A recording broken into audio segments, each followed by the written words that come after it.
Halo semuanya, bagaimana kabarnya? Kita bertemu lagi di pelajaran matematika peminatan. Jika sebelumnya kita sudah belajar tentang rumus-rumus pada turunan fungsi trigonometri, dan kita sudah belajar tentang turunan tingkat tinggi, yaitu sebuah fungsi kita turunkan lebih dari satu kali, maka sekarang kita akan belajar tentang turunan fungsi implisit. Nah, sebelum kita masuk ke turunan fungsi implisit, kita harus tahu dulu apa sih fungsi implisit itu, gitu ya. Emang apa bedanya sama yang selama ini yang kita turunkan? Nah, secara sederhana, fungsi implisit itu adalah sebuah fungsi yang nantinya variabel x dan variabel y-nya nanti tidak dipisah, gitu ya.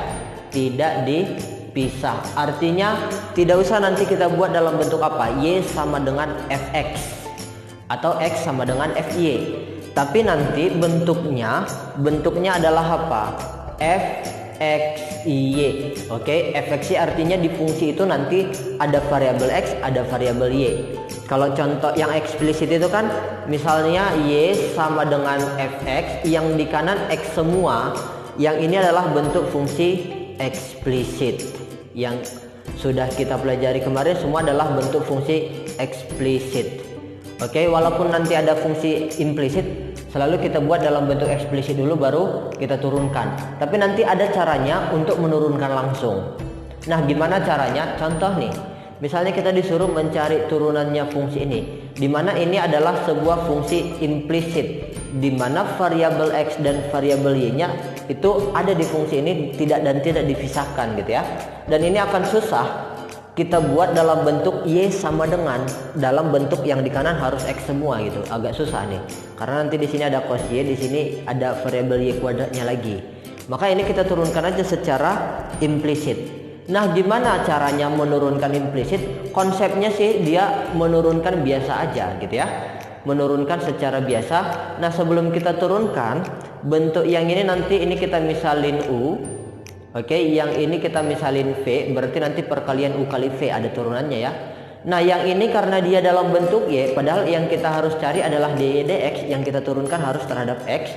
Maka ini kita misalin nanti jadi T. Oke, terserah ya. Pemisalan itu terserah. Nah, kalau nanti U kali V kan rumusnya ada nanti. U aksen V tambah V aksen U. Oke, itu adalah rumus perkalian. Nah, sekarang kalau dia U aksennya ini udah biasa ya. Kalau U-nya adalah X, berarti U aksennya turunannya si X adalah 1, gitu. Nah, sekarang yang menjadi masalah, kalau V-nya sama dengan Y kuadrat, nanti dari sini V aksennya apa?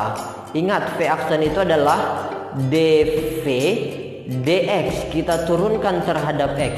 Sementara variabelnya adalah variabel Y. Dan ini nggak bisa kita buat sebagai konstanta.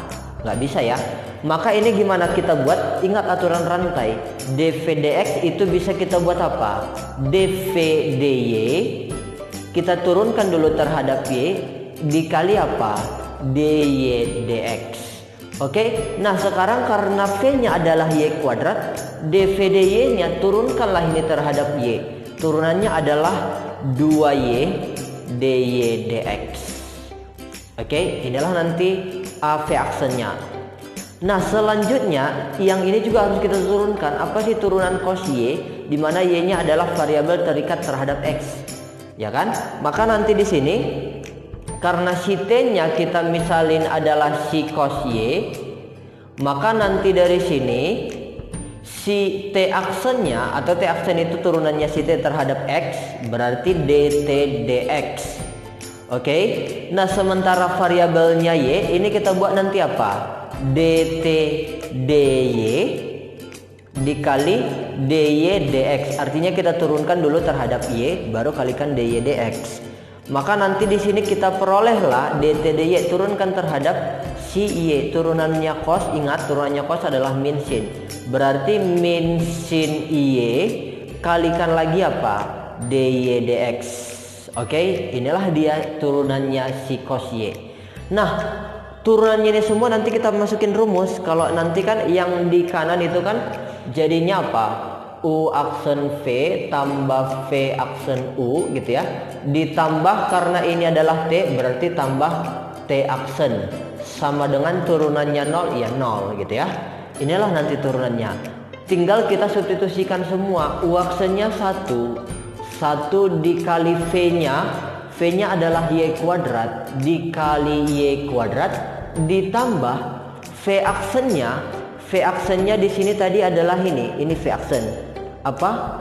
2Y dy dx, ya kan?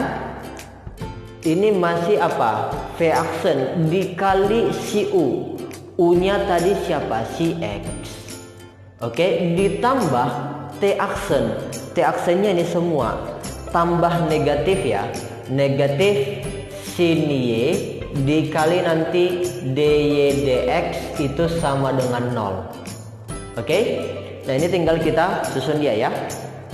Maka nanti hasilnya adalah Y kuadrat ditambah ini kan jadi 2xy dy dx kurang nanti di sini apa? Dy dx atau kurang sin Y dy dx.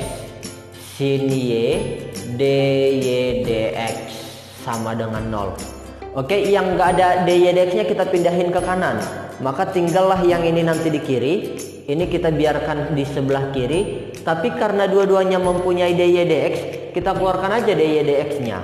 Oke, dy dx buka kurung di sini apa? 2xy dikurang sin Y itu sama dengan ini pindah menjadi min Y kuadrat. Maka nanti diperolehlah nanti di sini dy dx itu sama dengan, maka yang ini menjadi apa? Tetap aja ya, min Y kuadrat dibagi dengan 2xy dikurang sin Y. Inilah nanti apa? Dy dx-nya. Jadi turunannya ini dy dx-nya adalah ini. Jadi tetap ada dia dalam bentuk fungsi implisit, ada variabel Y dan ada variabel X. Oke? Nah, kalau kita buat cara ini kan agak ribet dia, panjang. Tapi konsepnya seperti ini dia. Konsepnya seperti ini. Nanti ada trik ini ya. Ada trik. Nanti kita coba soal yang sama tapi pakai trik. Triknya gini, menurunkan fungsi implisit supaya sederhana dan cepat. Nanti gimana? Yang pertama, fungsi tersebut turunkan aja terhadap X. Oke? Turunkan terhadap X. Artinya menurunkan biasa, anggaplah selain si X itu konstanta atau koefisien. Jadi kalau menurunkan ini terhadap X, Y-nya kuadrat, nanti kita misalin jadi koefisien. Jadi tinggallah si Y kuadratnya gitu ya. Nah, kemudian nggak selesai seperti itu aja ya. Habis itu dijumlahkan nanti dengan turunan apa? Turunkan lagi terhadap Y. Oke, tapi pada saat kita turunkan terhadap Y, berarti si X-nya nanti sebagai koefisien atau konstanta, maka nanti terhadap setiap diturunkan terhadap Y, maka nanti di sini kalikan dia, khusus untuk ini ya, kalau yang di atas nggak masalah. Untuk pada saat kita turunkan terhadap Y, kalikan nanti dengan dy dx. Oke, kita coba ya. Kita coba.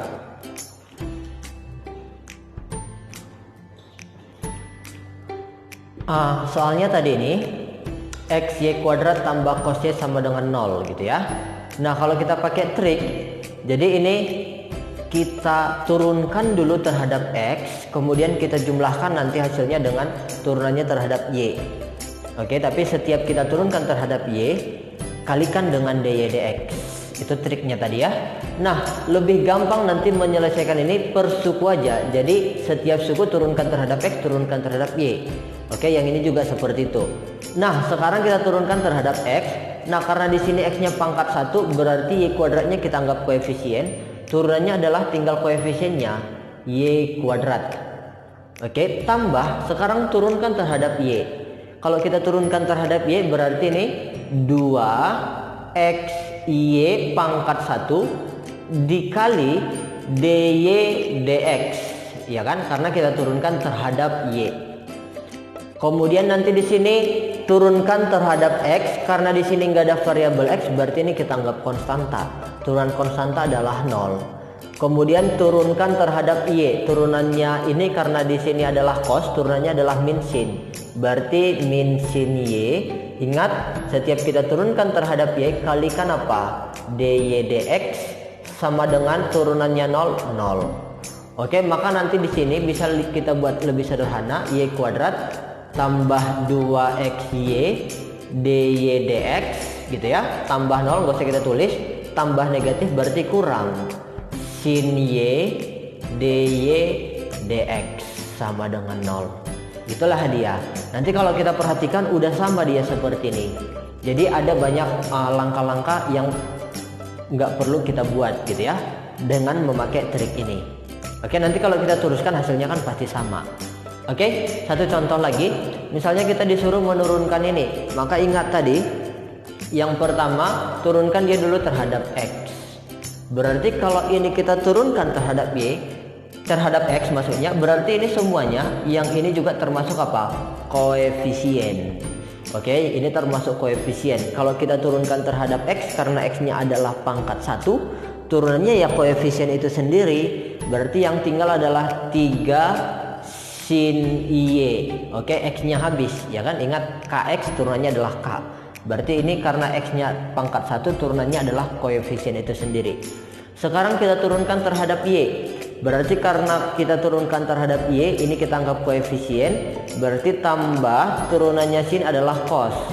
3x cos y. Ingat, setiap kita turunkan terhadap y, kita kalikan apa? dy dx sama dengan, nah kalau ini kita turunkan terhadap x, nggak ada variabel x, berarti turunannya 0. Jadi nggak usah kita tulis. Nah, pada saat kita turunkan terhadap y, ingat turunan tangen itu adalah sekant kuadrat. Berarti sekant kuadrat y kalikan dengan apa? dy dx. Yang ada dy dx-nya kita pindahin ke kiri atau bisa juga kita pindahin ke kanan, terserah ya. Kalau kita pindahin ke kanan, yang tinggal di kiri adalah siapa? 3 sin y itu sama dengan ini pindah ke kanan, ini jadi negatif. Oke. Tapi di sini ini tetap positif, ada dy dx, ada dy dx. Langsung aja boleh kita keluarkan dy dx-nya gitu ya, supaya lebih simple nanti dia. Oke, dy dx-nya kita keluarin. Ini kalau pindahkan negatif, yang ini tetap positif. Berarti sekant kuadrat y ini menjadi minus 3x cos y. Inilah nanti dy dx dikali ini.